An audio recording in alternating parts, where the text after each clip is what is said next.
몇 가지 생각했던 거를 가지고 이야기할게요. 오늘은 이제 두 번째 시간이고요. 첫 번째가 이제 지난번에 본 것처럼 우리는 급진주의자다 이걸 가지고 했고요. 오늘은 이제 이 급진주의자에서 들의 이제 핵심이 시민을 중심에 놓는데 그 시민이 뭐냐 이제 이런 얘기를 가지고 할 거예요. 근데 이제 이거는 아까 토론하면서 제가 이제 든 생각인데, 우리는 인간은 이기적이다. 그래서 그 이기적인 것들이 어쩌면 존재론적인 본성이다. 이렇게 얘기하는 경향들이 있잖아요. 자, 그런데 여러분 제가 질문 한번 해볼게요. 제가 이기적인 것 같아요? 이타적인 것 같아요? 이게 제가 갖고 있는 질문인데, 저는 제 가족에 대해서 대단히 이타적인 것 같아요. 특히 이제 제 딸이 둘이 있는데 제 딸들에 대해서는 뭐 헌신적인 거죠. 어떻게 보면. 그래서 굉장히 이타적이고요. 그 다음에 저하고 이념이 다른 사람 또는 이해관계가 다를 수도 있거든요. 이해관계가 다른 사람한테는 좀 더 엄격한 것 같아요. 제 가족에 비해서 엄청나게 엄격한 것 같아요. 그리고 제가 주머니에 돈이 풍족할 때는 좀 이렇게 어떨 때는 좀 이렇게 돈을 꿔달라고 하면 꿔주거나 이런 것에 좀 확실히 좀 여유가 있는 것 같은데, 또 어떤 사람들은 돈이 있기 때문에 돈을 더 벌어야 되기 때문에 또 더 이기적일 때가 있더라고요. 그러니까 돈이 있고 없고가 아니라 그 사람의 특징과 개성에 따라 또 다를 수도 있더라고요. 이 자리는 뭐냐면 제가 이제 지하철을 타게 됐었을 때 자리가 많이 남아있으면 천천히 자리에 진입을 하거든요. 그리고 그 좋은 자리, 그 구석진 자리를 남들한테 양보할 수 있는 여유도 생기는데, 지하철을 탈 때 자리는 몇 개 없는데 사람들이 탈 사람들이 많으면 저도 마음이 급해지더라고요.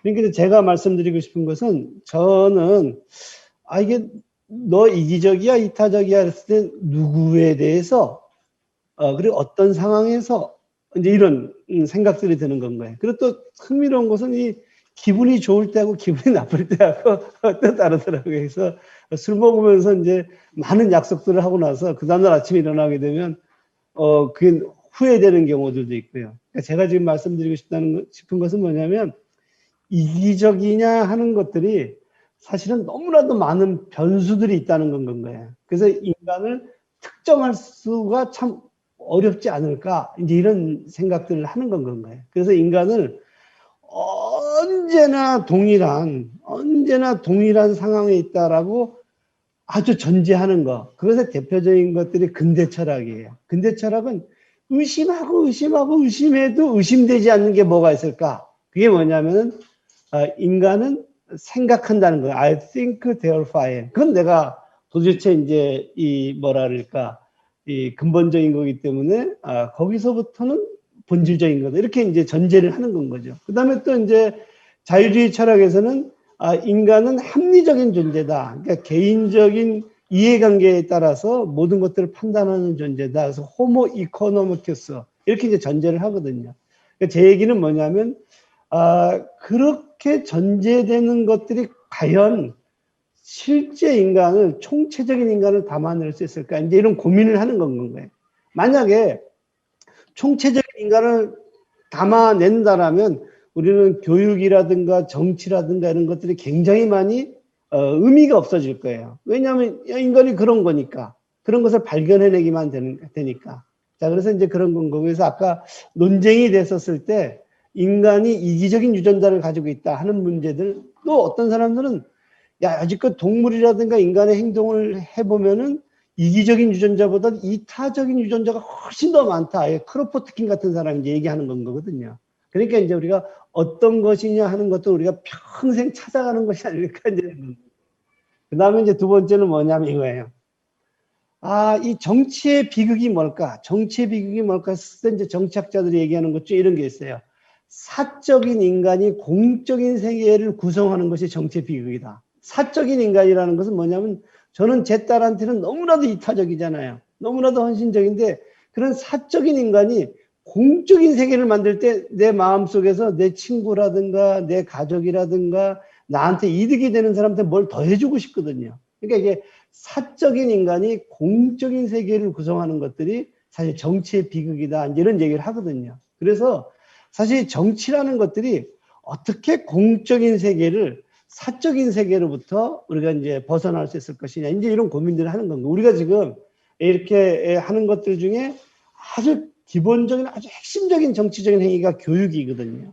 어떻게 하면 저 사적인 것을 공적인 세계에 어떻게 안착시킬 수 있을 것이냐. 그리고 사람들이 어떻게 공적인 세계들 속에서 좀 더 이웃과 나은 공동체를 상상할 수 있을 것이냐. 이제 이런 질문이거든요. 그래서 아까 질문이 들어올 때 제가 이제 봤었을 때, 이 인간이, 정치라는 것이 존재하고 교육이라는 건 존재한다는 것은 뭐냐면 인간이 고정되어 있지 않기 때문이거든요. 고정되어 있지 않기 때문에 우리는 이제 정치적인 행위, 교육적인 행위들이 사실은 굉장히 좀 중요해진다. 그래서 우리가 지금 여기서 마지막에서 공부하는 행위들, 실천하는 행위들이 어떻게 보면 이제 이런 정치적인 행위고 교육적인 행위다. 이제 이렇게 볼 수가 있다는 건 거예요.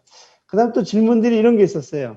나는 책은 안 읽어왔다. 이제 이런 질문이 있었는데, 제가 마지막 세미나 할 때 제일 먼저 하는 것이 뭐냐면, 책을 절대로 읽어오지 마라.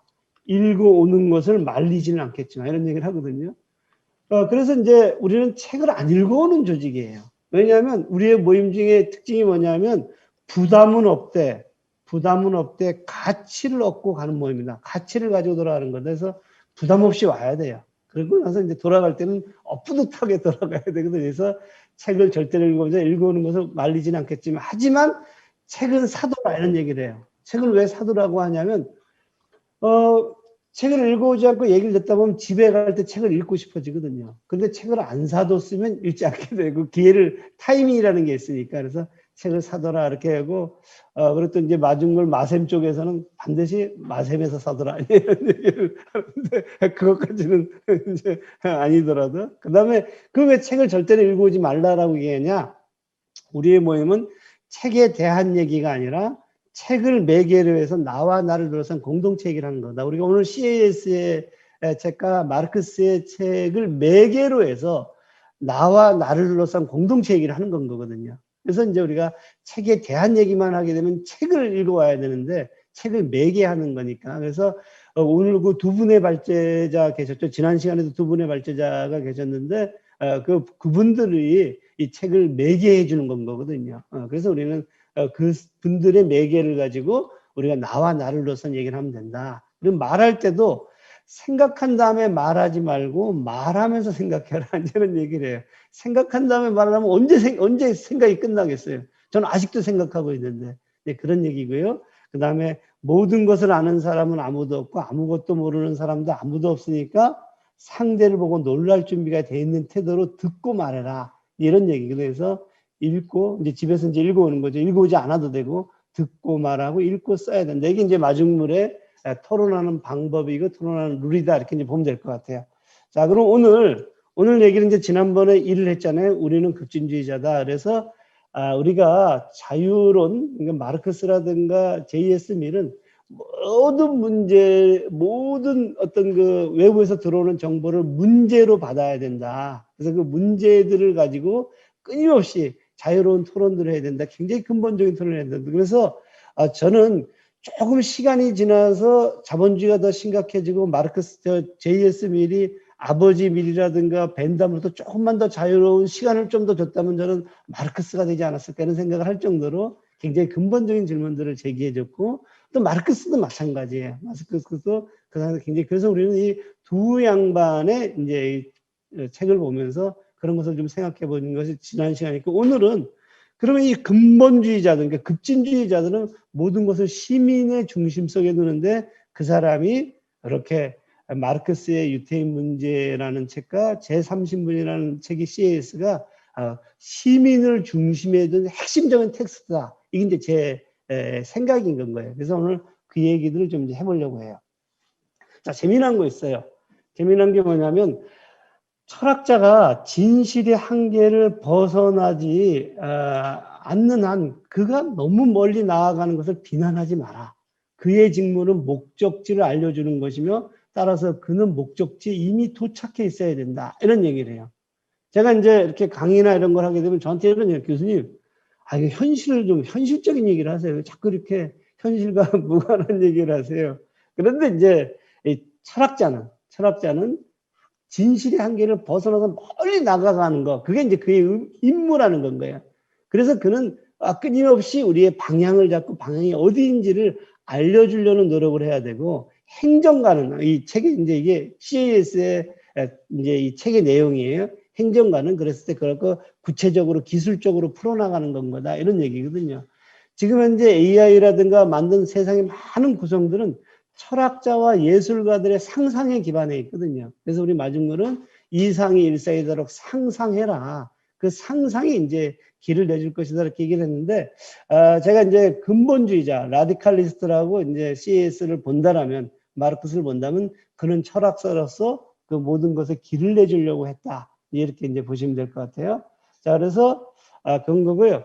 자, 그럼 이제 오늘 이제 얘기하려고 하는 것은 시민에 대한 얘기인데요. 요 양반 얘기를 한번 좀 해보려고 해요.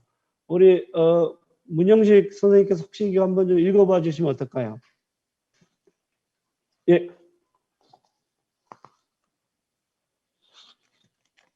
그 음소거를 해제해 주셔야 돼요.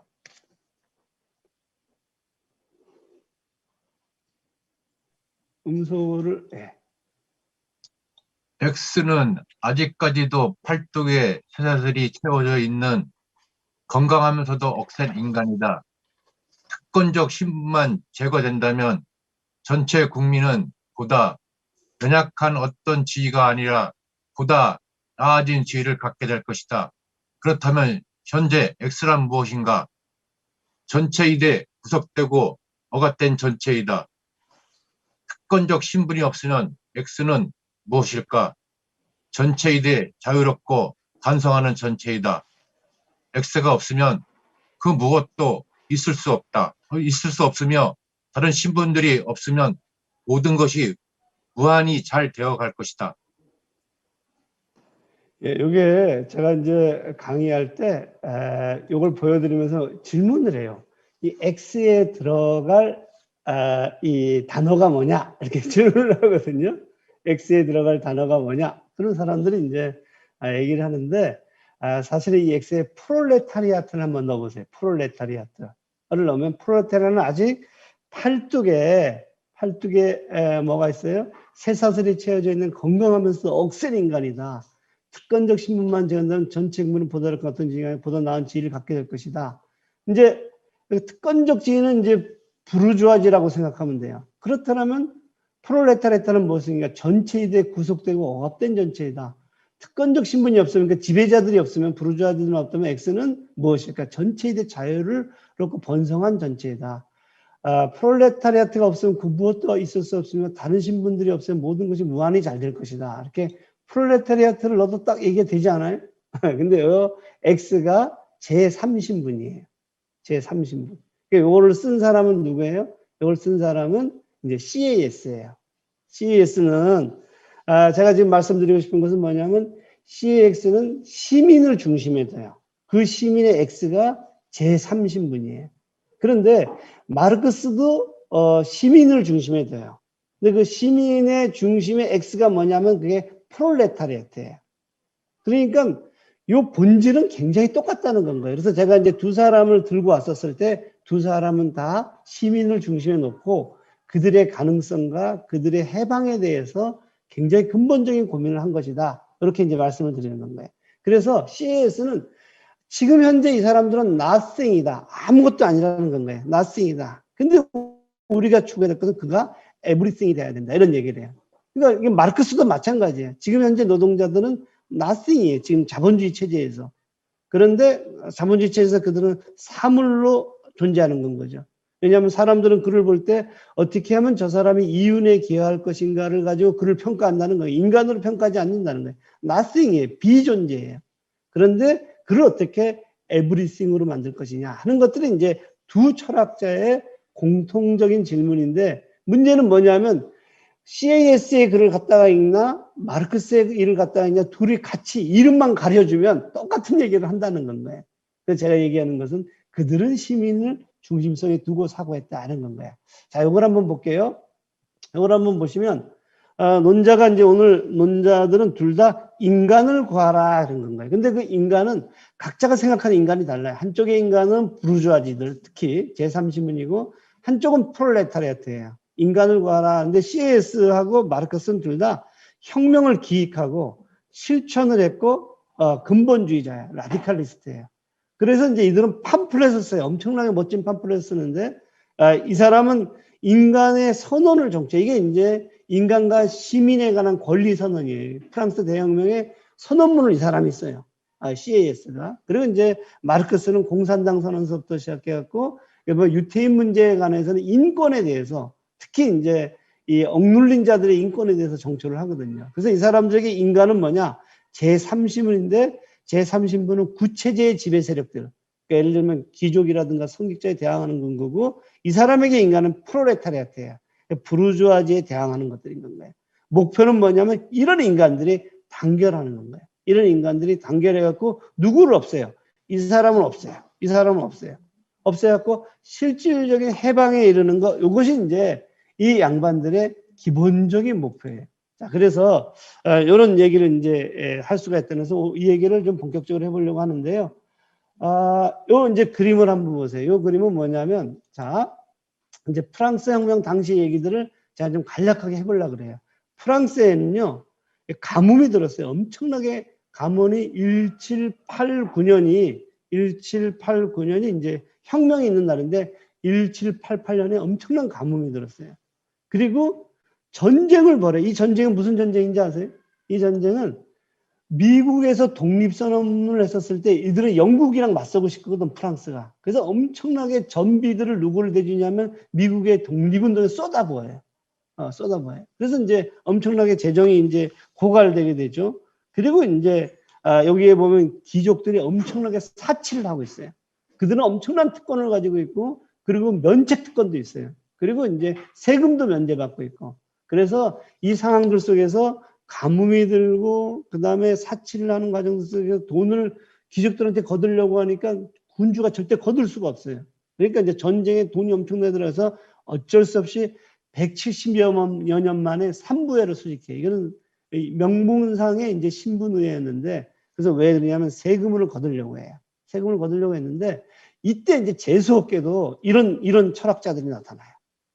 루소라든가 CAS 같은 사람이 나타나서 이때 이제 팜플렛을 쓰면서 삼부회가 소집됐었을 때 누구에게 속삭이냐면 제3신분들한테 속삭해. 야, 너희들은 에브리싱이야.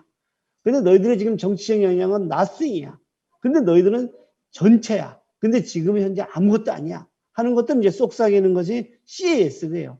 루소 같은 경우에는 사회계약론을 통해 갖고 너희들이 일반 의지를 갖고 있는 민중들이야. 그 일반 의지를 갖고 있는 민중들이 모든 것들을 장악해야 돼. 이제 이렇게 얘기를 해요. 그래서 삼부회가 소집됐었을 때 1789년 6월 10일 날 CAS는 어떤 사람이냐면 성직자였거든요. 와서 삼부회에 와서 이제 설교를 해요. 강의를 하는 거죠. 강의를 뭐라면 이제 때가 왔다. 밧줄을 달라라. 이게 굉장히 유명한 선언이거든요.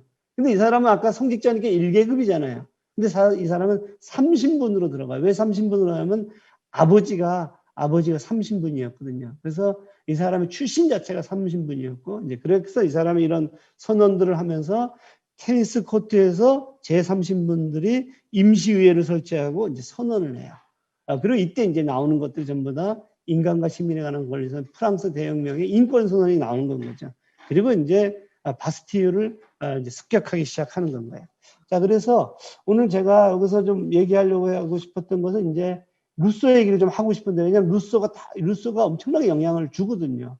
근데 오늘은 넘어가도록 합시다. 넘어가는데 어찌되었거나 루소하고 로크를 잠깐 비교하면 로크는 부르주아지 이제 철학자라고 보면 되고, 루소는 그래도 민중에 대한 철학들을 기본적으로 깔고 있는데, 이 인클로저 운동 있잖아요. 인클로저 운동을 할 때, 그러니까 울타리를 쳐면서 내 땅에서 모두 나가 그러면서 이제 소위 자본주의의 어떤 자본을 축적하는 시초 자본을 축적하는 어떤 상징적인 사건이잖아요. 로크는 뭐라냐면 노동으로 얻은 신성 불가침에 걸리니까 그걸 놔둬야 된다.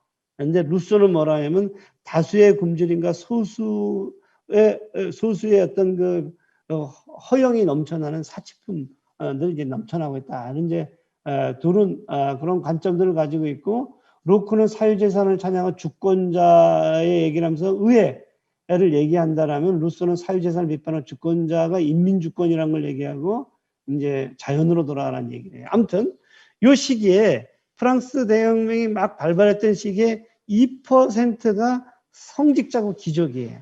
그리고 98%가 제3신분이에요. 근데 여기서 흥미로운 게 있어요.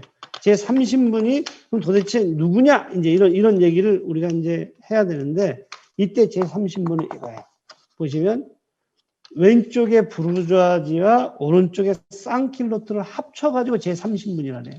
그래서 이제 부르주아지는 말씀드린 대로 이제 이 새로운 자본주의가 구성이 되면서 이 상품을 만들어서 이윤을 추구하려는 새로운 인간형이 나타났고, 그리고 이제 그 속에서 일을 하거나 상업 활동을 하거나 농민이거나 이런 사람들 중에 이제 비천한 사람들, 이런 사람들은 이제 주로 쌍킬로트라고 하고, 쌍킬로트는 우리는 지금으로 보면 민중 뭐 이 정도로 번역을 하면 되지 않을까 싶은데, 쌍킬로트들은 아까 그 바스티유를 치러 가잖아요. 치러 갈 때 부르주아지가 가는 것이 아니라 쌍킬로트가 가요. 왜냐하면 그 시대에서 가장 억압의 모순이 중첩되어 그 착취에 중첩되어 있는 모순 속에 있는 것이 쌍킬로트인데, 쌍킬로트는 낄로트를 입지 않는 사람들, 낄로트라는 것은 귀족이 입는 반바지인데 긴 바지를 입는 사람들, 소위 얘기하는 이제 민중을 의미해요. 그러면 CAS가 얘기했던 여기서의 제3신분은 사실 명분상은 이 모든 사람들을 포함하는 건가요? 부르주아지와 쌍킬로트를 포함하지만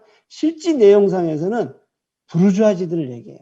이 부르주아지들은 기존의 중세는 이렇게 구성이 되어 있어요. 영주와 황제가 있고 교황이 있는, 그래서 여기에 따라서 신분 질서에 따라서 이 하나님, 이 교황은 이제 하나님을 이제 어떻게 돼요? 이 대변을 하죠. 그리고 하나님의 말씀을 이제 듣는 사람이라면, 그래서 그것을 알려주면서 황제한테 권력을 너한테 줬어. 그래서 왕권 신수설도 전해주고 있고, 하나님의 선지자적인 예언도 해주고, 이 신이 이제 대변하는 사람이라서 이게 1계급이라면 성직자가 영주라든가 이런 사람들이 2계급인 건 거죠. 그래서 이런 상황들 속에서 새로운 인간형이 이렇게 나타나기 시작한다는 거예요. 도시에. 그래서 이제 부르주아지는 이 불어로 부르그가 성이고, 부르주아지는 성 속에 사는 사람들, 이런 사람들이 나타나고요. 그리고 이런 사람들이 아까 말씀드린 대로 이제 이 제3신분이 되는 건가요. 그래서 CAS는 이렇게 얘기해요. 제3신분이라는 건 무엇이냐? 모든 것이다. 지금까지 그들의 정치적인 목적은 무엇이었는가? 아무것도 아니었다. 그들이 바라는 것은 뭐하는가? 그 무엇에 준하는 것에 발언을 하기를 원한다. 그 무엇이기를 원한다. 그러면서 이제 이 사람들이 주장하는 게, 우리는 자유를 갖고 싶고, 그 자유는 법을 제정하고 법을 집행하고 법을 적용하는 모든 자유들 속에 자유를 가진 존재가 되고 싶다. 이제 이런 얘기를 하는 것이 쌍킬로트거든요. 그래서 쌍킬로트는 그런 얘기를 하면서 기본적으로 이런 질서들, 2%인 요 사람들과, 여기 이제 쌍킬로트죠. 쌍킬로트의 요 사람들이 이제 아까 말씀드린 대로 테니스 코트에 와서 선언을 하는 건 거야. 우리는 이제 모든 것이 되어야 된다. 이렇게 얘기를 했는데, 여기 옷을 보게 되면 이 사람들이 바스티유에 가서 무기고를 탈취할 수 있는 사람처럼 보이지 않잖아요. 근데 이 사람들의 무기고를 탈취하는 것은 아까 했던 쌍킬로트들이다 이런 건가요. 자, 이제 CAS에게 당시에 그가 생각했던 상식에 대해서 얘기를 할게요. CAS의 상식. CAS의 상식은 어떤 거였냐면, 첫 번째는 귀족은 당시에 20만에서 30만 정도가 됐어요. 전체 인구는 2,500만인데, 그리고 성직자는 10만이에요. 그래서 이 둘을 합쳐갖고 한 2%밖에 안 돼요. 2%밖에 안 돼요. 자, 그런데 이 CAS의 상식은 뭐냐면, 이 프랑스라는 국가는 98%죠. 98%의 제3신분이 있어요. 그리고 그들은 2,500만인 건데요. 그리고 그들은 전체예요. 그리고 그들은 국민이에요. 그런데 이 사람 얘기하는 것은 뭐냐면, 이 사람들을 가지고 국민의회를 만들어야 된다. 왜 그러냐면, 이 사람들은 어떤 사람들이냐면 국민이 아니라는 건 거예요. 왜 국민이 아니에요? 이 사람들은 법의 적용도 안 받는 특권층이고 생산을 하지도 않아요. 그래서 이 아주 놀라운 얘기를 보면, 그들은 악성 종양이다 이렇게 표현을 해요. 그래서 그들은 국민이 아니다. 비국민이다. 근데 실질적인 국민은 누군 건가요? 이 사람들인 건가요? 그래서 이 사람들이 이 국민의회를 구성해 가지고 가야 된다. 이게 이 CAS의 당시의 생각인 건가요? 자, 그러면은 보신 것처럼 그 당시 이제 상황은 어땠느냐? 아까 신분제의회가 열린다 그랬잖아요. 성직자가 1표를 가져요. 귀족이 1표를 가져요. 제3신분이 1표를 가져요. 그러면 몇 표를 갖는 거예요? 전체 어떤 이 의결을 할 때 3표인 건 거예요. 3표면 자, 그런데 이제 재미난 것은 이 제3신분의 의원들은 한 600명 가까이 돼요. 그리고 이 사람들이 한 300명 가까이 돼요. 이 사람도 한 300명 가까이 돼요.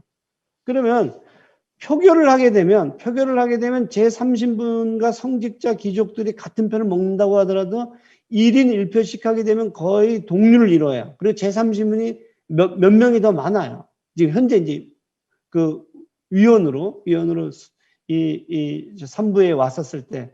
그러니까 이 사람 입장에서는 CAS의 입장에서 어떻게 하면 1인 1표를 하자는 건 거예요. 1인 1표를 하자는. 근데 현실은 어때요? 1신분 1표인 건 거예요. 1신분 1표니까 이 사람은 어떠냐면 야 1신분 1표면 무작정 2대1로 지는 건 거예요. 그러니까 어떻게 하고 싶냐면 1인 1표를 요구하는 거예요. 그리고 귀족과 성직자가 대립을 하고 제3신분이 대결을 할 때 각각에게 1인 1표를 주는 것은 지기 때문에 1인 1표를 하자. 이게 이제 이 사람의 핵심적인 주장이에요.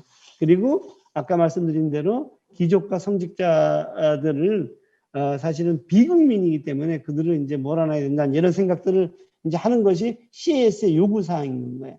자, 그리고 또 이 사람의 요구사항 중에 뭐가 있냐면 여기 보게 되면 이 하급 귀족 있잖아요. 이 하급 귀족이 뭐냐면 제3신분들 중에 하급 귀족들이 제3신분으로 들어온다는 건 거예요. 이렇게 투표를 받아갖고. 근데 저들은 제3신분이 아닌 한 제3신분의 대표를 하면 안 된다. 순수하게 제3신분만 해야 된다. 왜냐하면 저들은 어떻게 보면 엑스맨일 가능성이 크거든요. 뭐 이제 이런 이제 이 요구들을 프랑스 대혁명을 통해서 이제 하게 되는 겁니다.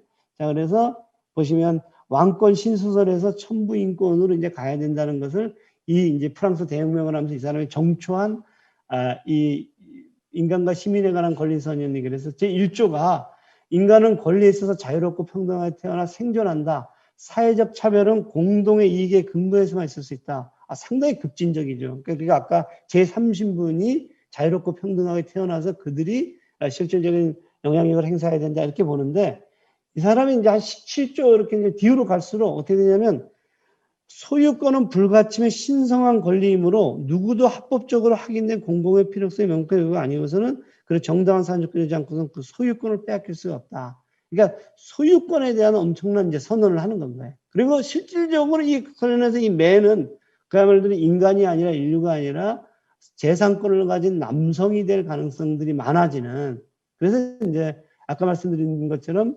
CAS가 주장했던 이제 이 인권은 재산권을 가진 남성으로 기결될 가능성들이 굉장히 좀 많아지게 되는 건가요? 자, 그래서 지금 본 것처럼 CAS는 자, 그러면 이제 이런 것을 혁명의 과정에서 어떻게 관철시킬 것이냐.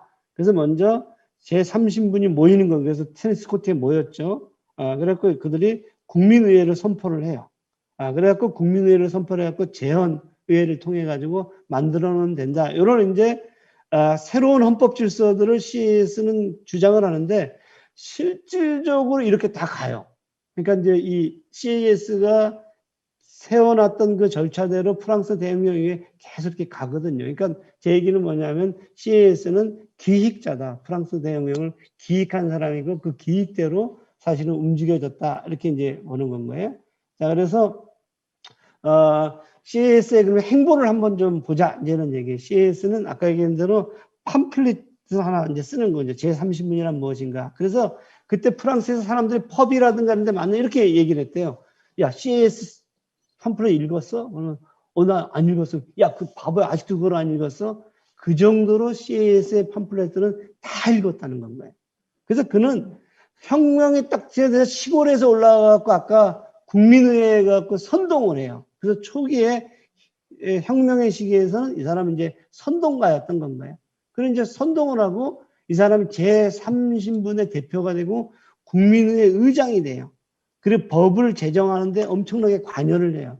그러니까 한국 사회에서 이 사람만큼 어쩌면은 그의 프랑스 대혁명에서 한 역할에 비해서 적게 알려진 사람이 없다. 이를 생각을 이제 우리가 읽다 보면 하게 되거든요. 그리고 더 놀라운 것은 이 사람이 인권선언까지 작성을 하는 건 거예요. 인권선언문까지 작성을 하는 건 거예요. 자, 그런데 프랑스 대혁명이 진행되는 과정들 속에서 누가 등장하기 시작하면 로베스피에르가 등장해요. 로베스피에르는 이제 피에르니까 이제 피를 보는 거죠. 이 사람이 이제 상당히 이제 급진주의자인 건 거니까 뭐라고 얘기해야 되나? 아무튼 급진주의자라는 표현들보다는 굉장히 이 사람이 기반해 있는 것은 쌍킬로또들이거든요. 그러나서 이때 로베스피에르가 나이가 30살이 좀 넘어요.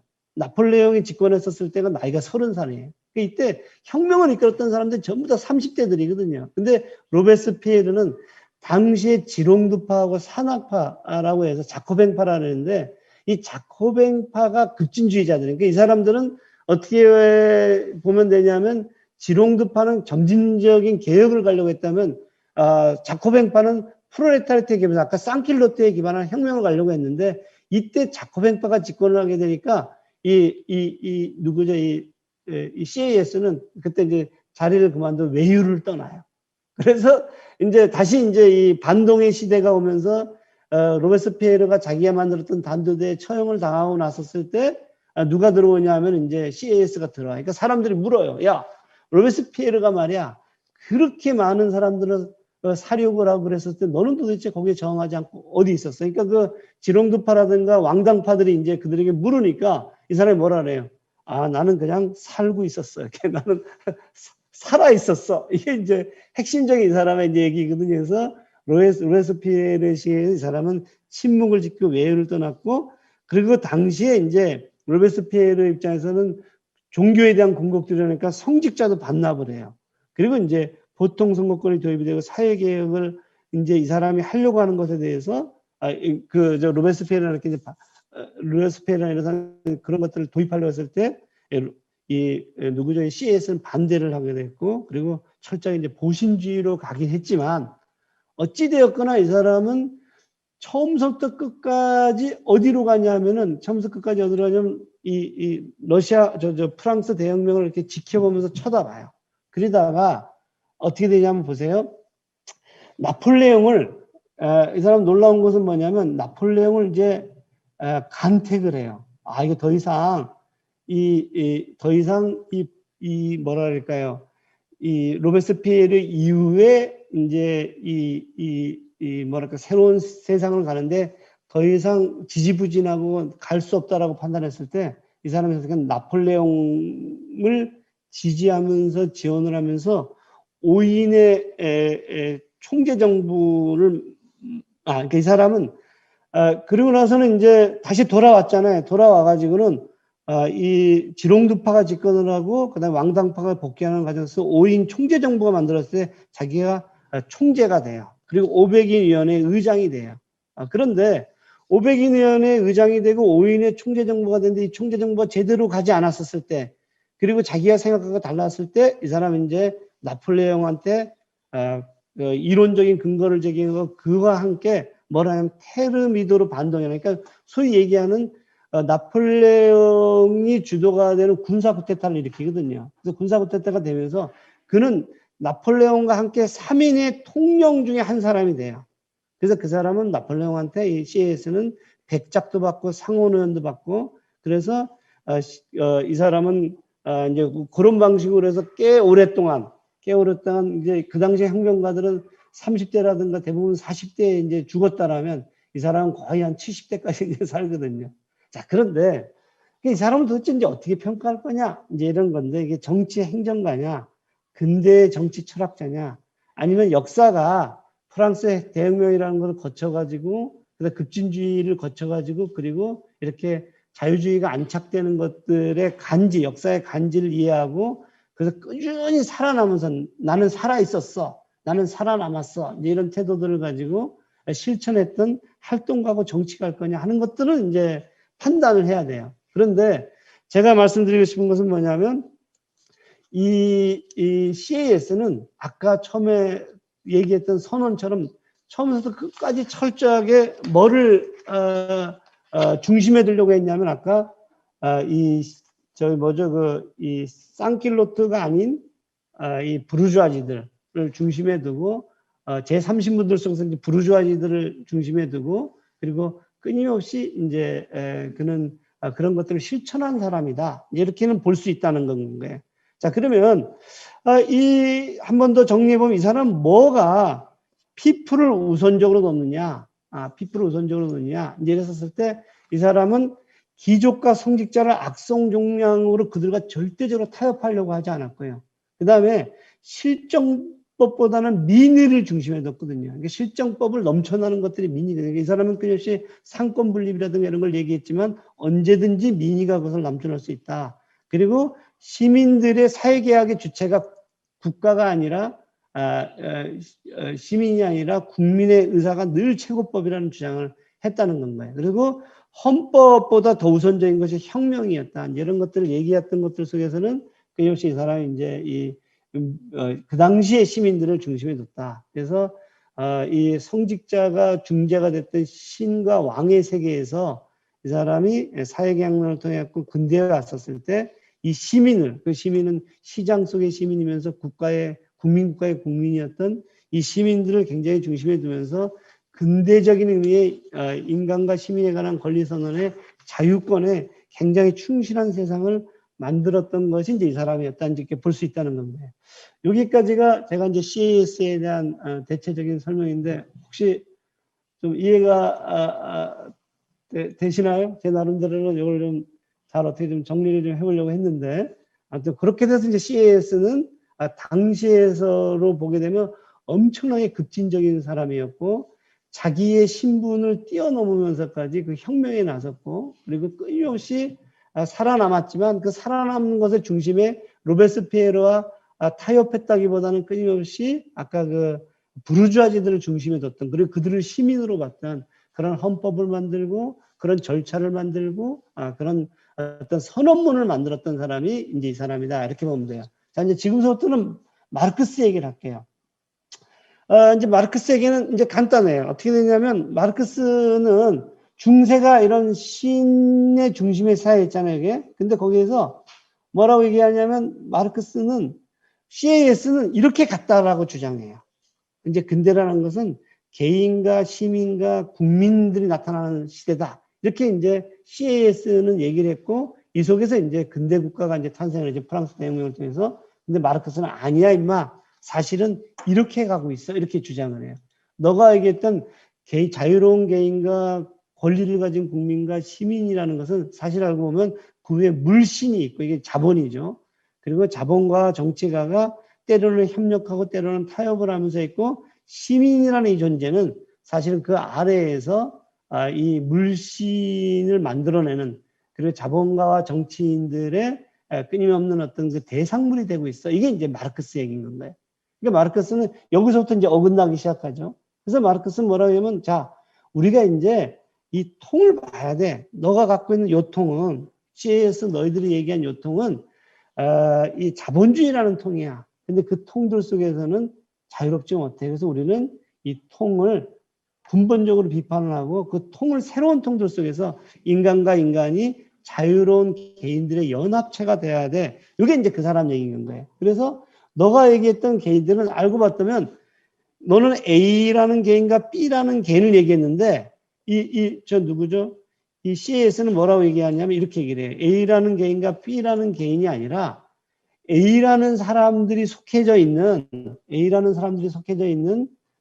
이 노동을 하는 가진 거라서 몸뚱이밖에 없는 노동을 하는 개인과 그 다음에 이제 자본을 통해 갖고 남의 노동을 착취하는 그런 이제 이 자본가 이렇게 둘로 갈라진 세상이야. 그러니까 너가 얘기하는 개인과 개인들 간의 어떤 그 계약을 맺은 그런 관계가 아니야 하는 것들이 이제 기본적으로 누구의 입장이냐면 이 마르크스의 입장인 건가요. 그래서 마르크스는 지금 본 것처럼 요런 사회가 왼쪽에 요런 사회가 2%의 요런 사회가 요런 사회로 바뀌었을 뿐이야. 이게 이제 이 사람의 주장인 거예요. 요런 사회가 요런 사회로 바뀐 것은 뭐냐? 왼쪽에서는 지금 본 것처럼 2%가 명확하게 불평등이 보이죠. 그죠? 근데 오른쪽에서는 아까 본 것처럼 1%의 사람과 99%의 사람들이 동등한 상황에 있지만 1%의 사람들은 뭘 하기 시작하냐면 99%의 사람들이 노동한 것들을 이제 가지고 가는 그런 사회가 된 건가야 하는 것들이 이제 이 사람의 주장인 건고요. 그리고 실질적으로 보게 되면 오른쪽에 이제 지금 보여주는 오른쪽의 그림처럼 이제 오른쪽에 이렇게 그림처럼 이렇게 됐고요. 그리고 실질적으로 사회는 어떻게 바뀌었느냐? 사회는 이제 이렇게 바뀌었다 하는 이야기들을 이제 해주는 겁니다. 그러니까 불평등이 이제 심각해졌다는 거죠. 그래서 이 사회는 기본적으로 정치적인 불평등도 심각해졌고 경제적인 불평등도 심각해졌고 그래서 그 불평등 속에 있는 일은 끊임없이 그 사회에서 권리를 추구하고 99를 통제하지만 99는 또다시 99들이 또다시 1이 돼서 99로 쪼개지고 또 99는 또다시 1대 99로 쪼개지고 그래서 끊임없이 99들은 일을 부러워하거나 일에 종속되는 상태로 존재하는 건가야 하는 것들이 이제 이 누구의 입장이냐면은 마르크스의 입장인 겁니다. 그래서 마르크스는 뭐라 하냐면 바알신, 이 시대는 이제 바알신의 탄생의 사회가 된 거고 이제 그렇게 주장을 하는 거예요. 그러면서 이런 관점들 속에서 이제 이 사람은 이 유태인 문제에 관해서 자기가 발견한 개인에 대해서 얘기를 하거든요. 자, 이 그림이 뭐냐면 자 보시면 여기 유대인이 있어요. 유대인이 있는데 유대인이 지금 뭘 믿고 있냐면 유대교를 믿고 있어요. 유대교를 믿고 있어요. 그런데 브루노 바우어는 뭐라면 유대인들이 왜 비난받는지 알아? 걔들이 유대교를 믿고 있기 때문인 건 거야. 그래서 걔들은 기본적으로 기독교로 개종을 해갖고 일정한 정도의 이 유럽 세계에서 유럽 공동체에서 시민으로서 인정을 받아야 돼. 그런데 신이 있는 것 같아? 신은 없어. 이게 브루노 바우어의 입장인 거야. 신은 없어. 그런데 사람들이 있다라고 믿으니까 잠시 전략적으로 이렇게 이동을 해서 기독교의 신을 믿으면서 점진적으로 종교로부터 해방이 돼야 돼. 이렇게 믿는 건 거예요. 그러니까 당시에 브루노 바우어는 청년 해결주의자라 그래서 당시 아주 진보적인 사람들이 모여갖고 해결 좌파라고 보면 돼요. 해결의 강의를 듣고 해결의 논지들을 쫓아가는 해결 좌파인데 거기에 마르크스도 청년일 때 속해 있었거든요. 그때 이 사람들은 뭐냐면 신학의 비밀은 인간학이다. 신학의 비밀은 인간학은 뭐냐면 신이라는 건 뭐냐? 신이라는 것은 인간 중에 가장 완벽한 특징들을 모아가지고 야 이런 인간이 가능할까 하고 하나의 이상적인 인간을 만들어냈잖아요. 그 인간이 좀 지나 보니까 저게 신이 돼버린 건 거예요. 그러니까 내가 만들어낸 신이 나를 지배하고 있는 건 거죠. 그러니까 우리가 만들어낸 자동차라든가 아파트라든가 이런 것이 인간을 지배하는 것처럼 그래서 신학의 비밀은 인간학이다 이렇게 주장한 것이 포이에르 바하거든요. 이 포이에르 바의 이야기들을 마르크스나 브루노 바우어나 다 믿고 있었거든요. 근데 이제 이 사람들은 전략적으로 인간은 신은 존재하지도 않는데 존재하지 않는데 유대인들은 유대교를 믿으면서 있는데 이것은 후진적인 종교야. 자기들밖에 모르고 자기네들의 이익만 존중하고 근데 기독교는 그것에도 훨씬 더 보편적이고 체계적인 건 거야. 그러니까 유대인들이요. 이제라도 기독교를 믿으면서 유럽인들의 비난들을 피할 수는 없겠어. 그리고 장차는 신이 없다라는 것들로 가야 돼. 이게 이제 브루노 바우어의 이제 비판인 건 거야. 자, 그럼 마르크스는 뭐라고 얘기했냐? 야, 유대인들이 얘를 믿어서, 유대교를 믿어서 문제가 되는 게 아니야. 얘들이 믿고 있는 것은, 유대인들이 믿고 있는 것은 얘가 아니라 신일이 아니라 유대교가 아니라 물신이야. 이게 물신. 물신이라는 건 뭐냐면은 이 친구들이 이제 근대가 되면서 뭘 믿기 시작하냐면은 이제 아주 그 자본주의의 아주 핵심적인 뭐라 그럴까요? 이 자본에 대한 것들을 소유하기 시작하거든요. 유대인들은 기본적으로 무역을 했고, 그리고 시간이 지나면서 점차 고리대금업을 하거든요.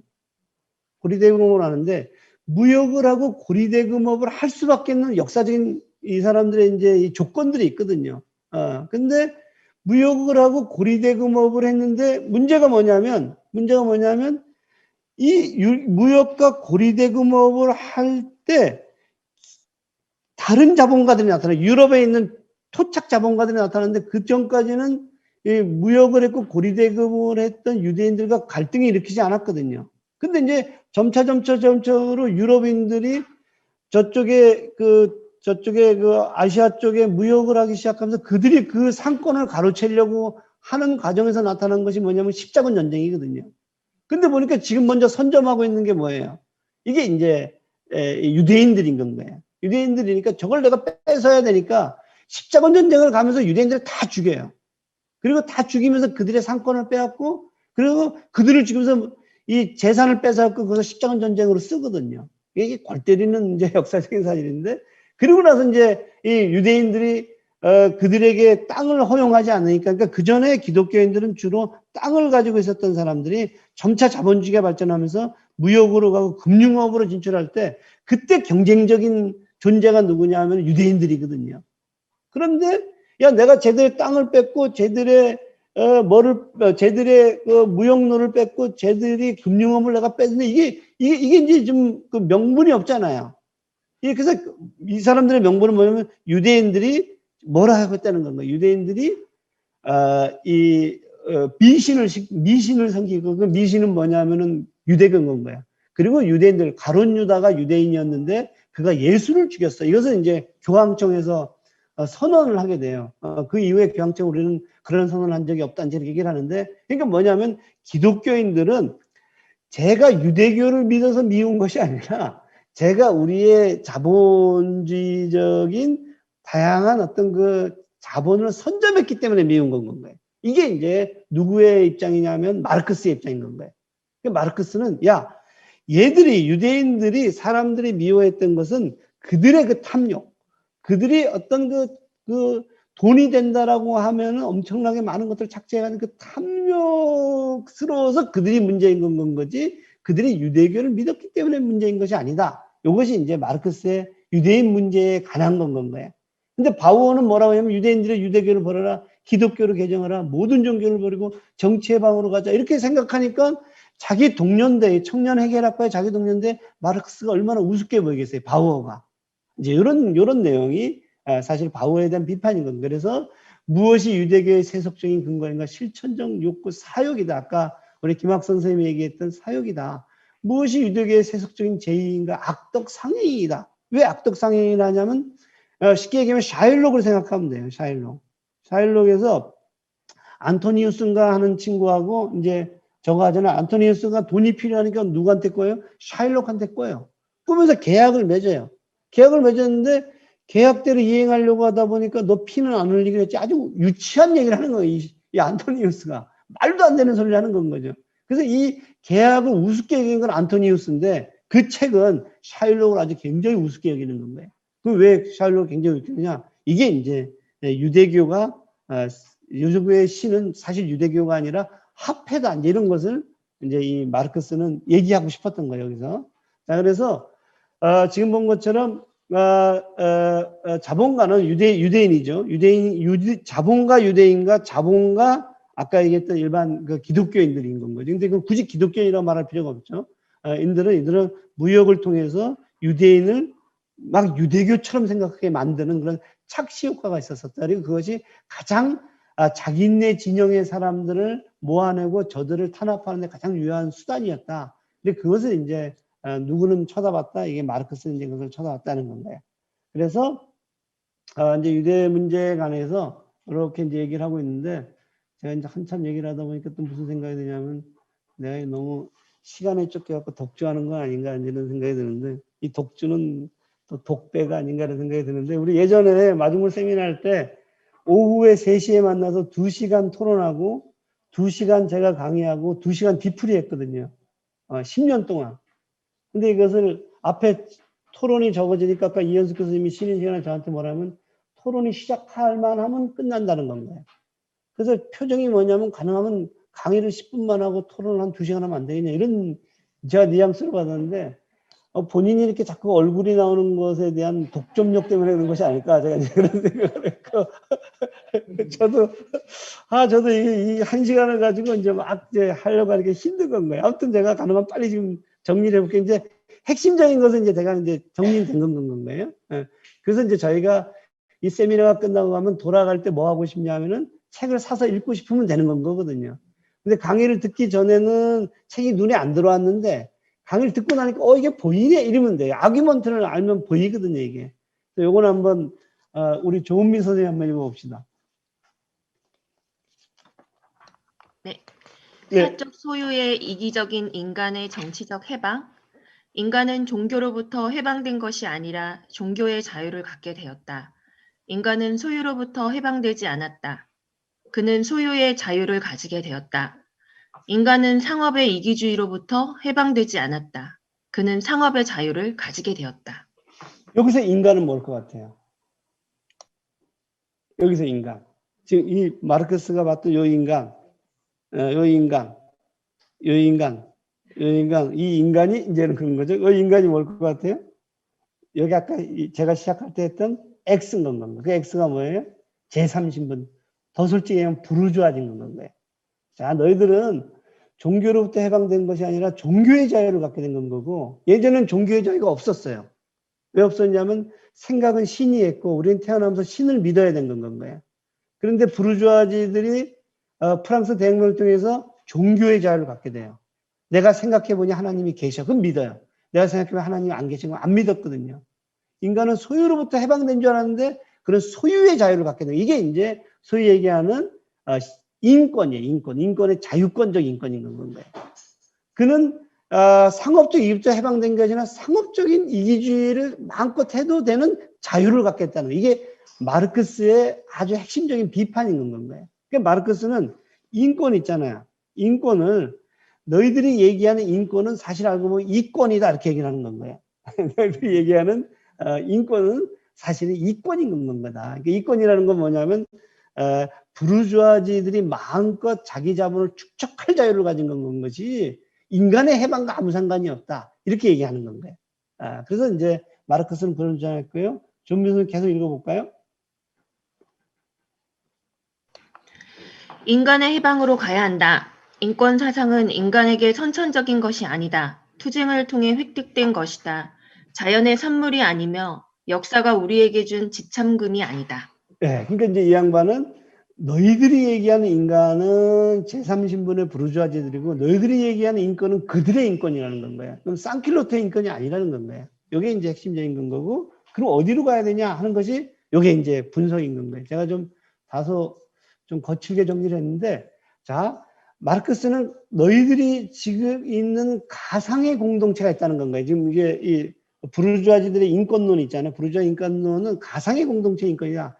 너희들은 소유적 개인을 얘기하고 그 다음에 재산과 자유로운 처분을 인권이라고 얘기하고 그리고 너희들이 얘기한 자유권, 정치권 이런 인권들을 얘기하고 그리고 너희들은 개인이 있다라고 얘기를 하는데 그 개인은 누구나 다 고립된 단자들처럼 평등해요. 그리고 그들은 다 추상적이에요. 아까 제가 처음 시작할 때 제가 착해 보여요, 이기적으로 보여요 그랬을 때 관계에 따라 구조에 따라 기분에 따라 다 다른데 마치 개인을 고립단자처럼 추상적인 것들로 하는 것이 가상의 공동체고 그들의 자유를 선언하면서 이것이 인권이다. 이렇게 이제 프랑스 대혁명에서 CAS가 얘기했다는 건 거예요. 근데 너희들 솔직히 얘기하면 현실의 공동체는 어떤지 알아? 이런 거예요. 현실의 공동체. 이 친구죠. 이 친구는 지금 가상의 공동체 있잖아요. 근데 아니야. 너는 지금 이 현실의 공동체 속에 있는데 현실의 공동체는 너희들은 인격적인 예속관계에 있고 기만적인 공동체에 있고 개인의 자유로운 발전이 오히려 막혀져 있는 공동체야. 이거는 아까 얘기했던 프롤레타리아트 제 쌍킬로트들도 마찬가지지만 실질적으로 그들을 착취해야지만이 내가 인간적인 삶을 누릴 수 있는 부르주아지들도 마찬가지야.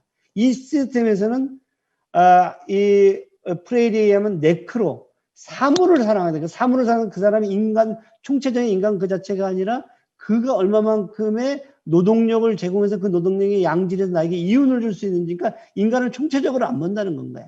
그래서 이 현실의 공동체에서는 지배계급의 자유야. 이렇게 이제 주장을 하는 건가요.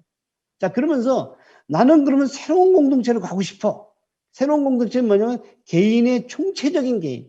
그냥 개인이 아니라 고립된 단자로서 이 개인이 아니라 총체적인 개인으로 가야 되고 그 개인들은 개인들의 연합, 연대와 개인들의 연합인데 그 개인들은 어떤 개인들이냐 자기의식적인 아까 이런 것들의 어떤 이 가상의 공동체와 현실의 공동체를 끊임없이 자각을 하면서 하는 개인들인 건 거고 그래서 이 사람은 우리가 개인성을 가지긴 가진데 사회적 관계 속에서의 개인성이야. 그래서 이게 뭐라면 individual in relations예요. individuals in relations. 그러니까 관계 속에서의 개인성들을 우리 얘기해. 개인들을 얘기해야 돼. 근데 너희들은 관계를 빼버리고 마치 자유를 가진 것처럼 얘기한 거 아니야?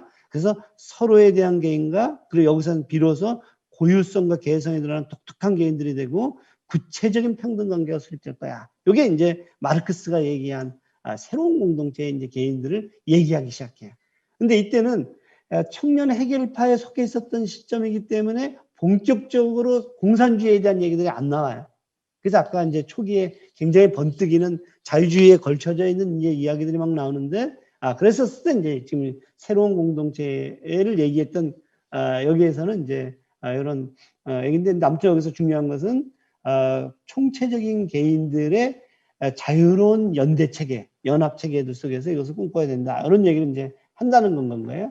자, 그래서 이런 맥락들 속에서 이제 제가, 우리는 지금 뭘 주장했냐면, 시민이 퍼스트라던 거예요. 우리 트럼프 대통령이 아메리카 퍼스트 그랬거든요. 아메리카 퍼스트인데 사실은 트럼프 대통령에 있어서 아메리카는 상층 부르주아들일 가능성이 커요. 그들이 퍼스트, 그들이 시민인 겁니다. 자기네.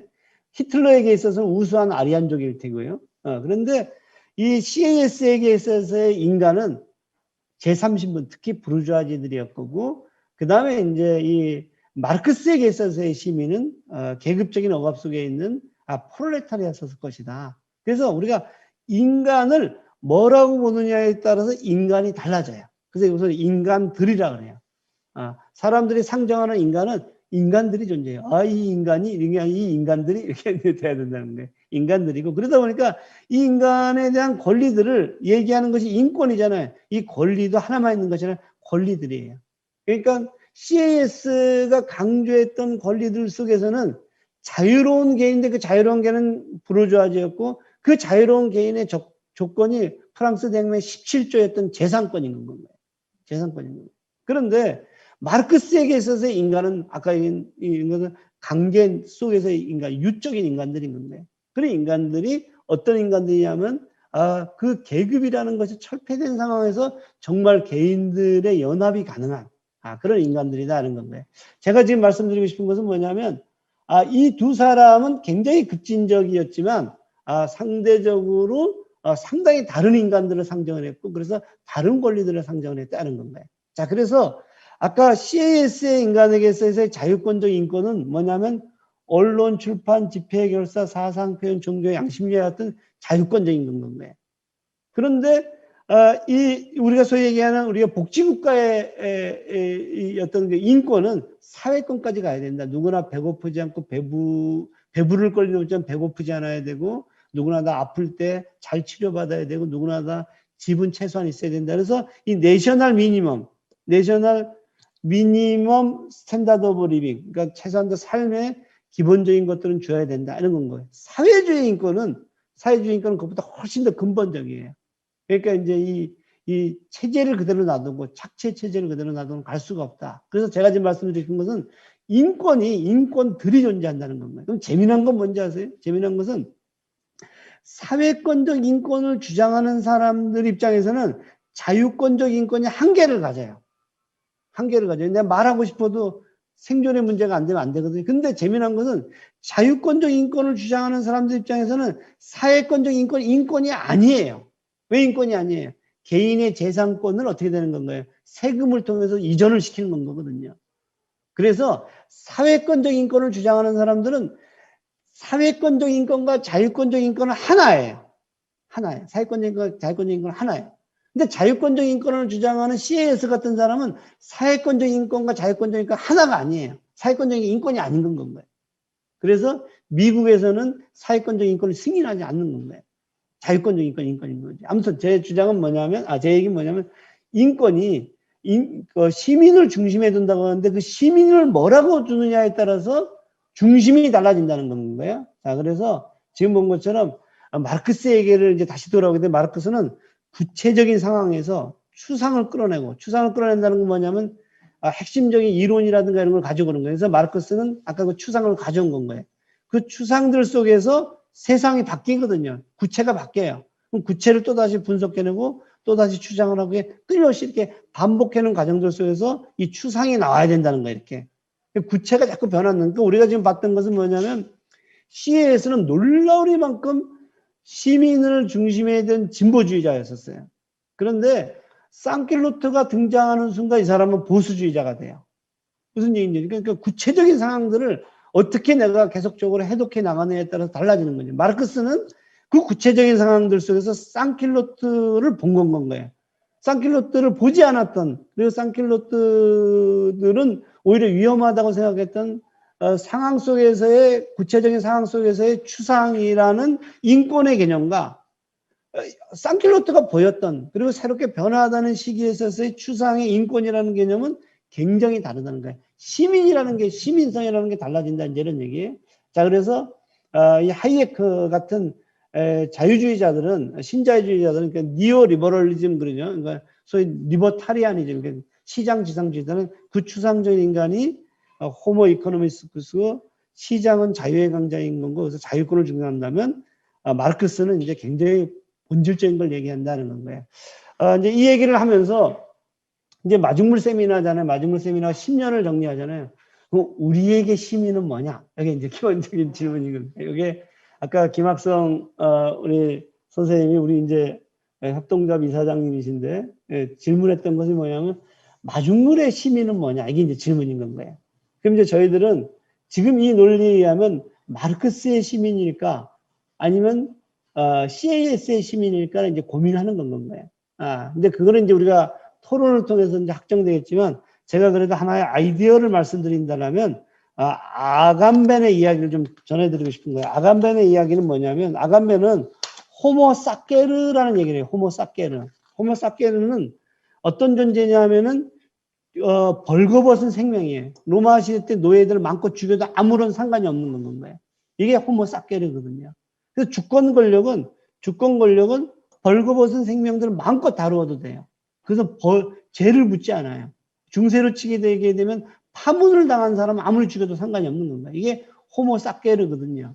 그러니까 호모 사케르가 그럼 도대체 이 시대에 어디가 있느냐? 그랬더니 문명이라는 책을 쓴 아고타 크리스토퍼는 뭐라면 내가 헝가리인가에서 이렇게 이민자가 돼가지고 망명을 했는데 그랬을 때 거기 있는 사람들 나를 굉장히 친절하게 대해줬지만 난 마치 동물원에 동물처럼 됐다. 서경석이라는 분이 그러니까 이제 전형적인 그 일본의 이제 우리 교수시고 그다음에 이제 디아스포라죠. 이분이 나는 일본에서 수레바퀴 자국에 고인 물고기의 붕어와 같다. 이런 얘기를 하거든요. 그리고 이제 주승현이라는 분은 우리 저기 북한에서 이제 넘어온 분이죠. 이 양반이 뭐라고 얘기하냐면 나는 사선을 넘어서 남한에 왔더니 다시 사선을 넘어야 된다. 그 사선은 아까 생존의 문제들도 있지만 혐오라든가 차별의 문제가 있는 거예요. 그래서 나는 불가촉 천민이 아닐까 이런 이야기들을 이 양반이 하는 건가요. 제가 지금 말씀드리고 싶은 것은 뭐냐면 우리에게 시민이라는 중심성을 둔다라면 그 시민은 도대체 뭘까? 는 고민들을 해야 되고 그 고민들을 던져줄 때 아감벤이 얘기했던 호모 사케르들 있잖아요. 호모 사케르들. 예를 들면 세월호에서 유가족들에 대해서 사람들은 이제 그만하자 말이야. 그리고 이제 좀 이제 이직만 하도 되지 않겠어? 이런 사람들은 그리고 그 사람들 마음껏 비판을 하더라도 비난을 하더라도 괜찮은 사회. 그럼 그 사람들은 벌거벗은 생명이 되는 거거든요. 그러니까 비정규직들도 마찬가지예요. 어떻게 비정규직이 정규직이 되려고 해? 그것이 말이 돼. 이렇게 이제 비난을 받기 시작할 때 그 사람들은 벌거벗은 생명, 함부로 해도 되는 건가요? 자, 그리고 이제 이게 첫 번째 아감벤의 아이디어를 제가 하나 드리고 두 번째는 뭐냐면 정말 마르크스가 얘기했던 계급은 죽었느냐 이런 건가요? 물론 아까 얘기했던 CAS는 계급을 얘기하죠. 그리고 이제 마르크스는 이제 또 다른 계급을 얘기하죠. 근데 이제는 계급이 끝났으니까 그건 죽었느냐 이런 얘기를 했었을 때 아까 얘기했던 아감벤이 얘기했던 그런 그 호모 사케르들, 특수고용주라든가 프레카리아라든가 코로나19로 인해서 발생하는 수많은 어떤 그 생명들이라든가 이런 현상들이 엄청나게 나타나고 있거든요. 그래서 이제 계급이 죽었다고 했을 때 이제 이런 얘기를 이제 할 수가 있다는 건가요. 그래서 이게 뭐냐면 여기를 마지막으로 한번 좀 읽어봅시다. 우리 오늘 그 발제하느라고 고생이 많았던 우리 한영길 선생님 한번 읽어볼까요?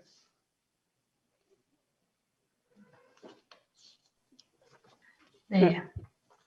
현실의 주체는 그들이 계급적 입장을 사유하는 주체가 아니라 계급적 입장이 그들의 거기서 있는 그리고 거기서 활동하는 구체적인 상황 속에서 육체화된 주체로 분석되고 등장한다. 네. 이게 이제 뭐냐면 총체적인 개인들을 이렇게 그러게 되면 우리가 계급이 없다라고 얘기할 수 있을까? 이제 이런 게 끊임없이 계급은 새로운 방식들로 이제 재생산되고 있다는 건 거예요. 이것을 이제 이 프레이리로 보게 되면 그것을 억눌린 자들, 우리 측에서 민중, 먼저 이렇게도 번역될 수 있다는 거거든요. 그것을 어떻게 우리가 구체에서 추상으로 우리가 뭐라 그럴까 이렇게 정의하기에 나름인 건 거지. 그 계급은 여전히 존재한다는 건 거예요. 예전에 정의됐던 계급이 뭐였냐면 제3신분이었고 그 위에 정의됐던 계급이 마르크스에 의해서 프롤레타리였다면 이 시대의 계급은 아까 아방겜의 어떤 그 벌거벗은 생명들까지 포함해서 그 계급들은 구체적으로 지금 존재하거든요. 그것은 이제 우리가 어떻게 규정을 할 수 있을 것이냐 하는 건 거예요. 그리고 이제 마르크스가 이런 얘기를 해요. 한영민 선생님, 우리 진현진 선생님 한번 해봅시다. 우리 그 발표하느라고 하고 싶지 않았는데 하고 싶었던 얘기를 제 가슴이 아팠는데 한번 해봅시다. 공산주의는 교리가 아니라 운동이다. 그것은 원칙에 따라 진행되는 것이 아니라 현실에 따라 진행된다. 네, 이게 현실에 따라 진행된다. 제가 무슨 얘기를 하냐면 이런 얘기를 해요. 원칙은 엄격하게, 실천은 유연하게. 그리고 원칙은 이게 엄격하게 이제 이 분석을 하는 거예요. 철학이라는 것은 가야만 되고 간 곳을 보여줘야 돼. 이게 원칙이거든. 근데 실천은 갈 때 어떻게 갈 것인지에 대한 유연성들을 담보해야 되거든요.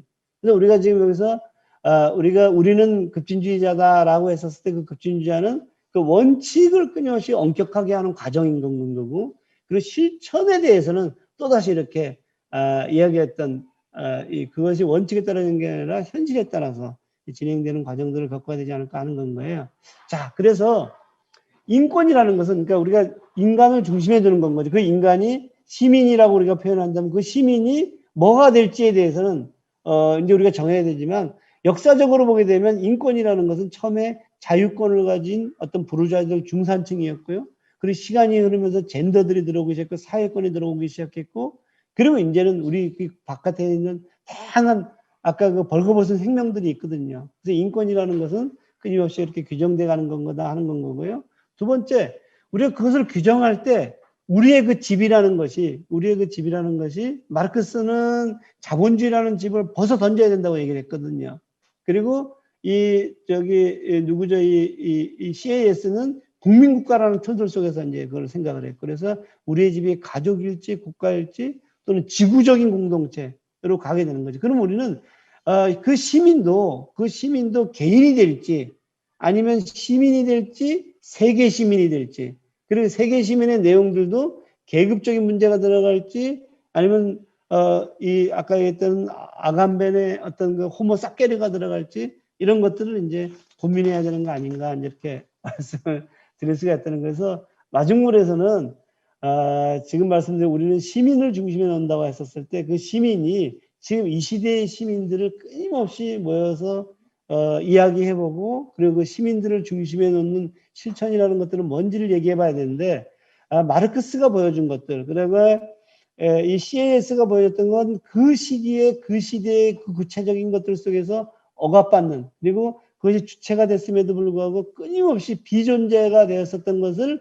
봤던 어떤 그 시민들의 눈으로 우리 마중물도 이제 그런 시민들을 끊임없이 얘기해야 되지 않느냐 하는 이야기를 말씀드리면서 오늘 제 이야기를 마치겠습니다.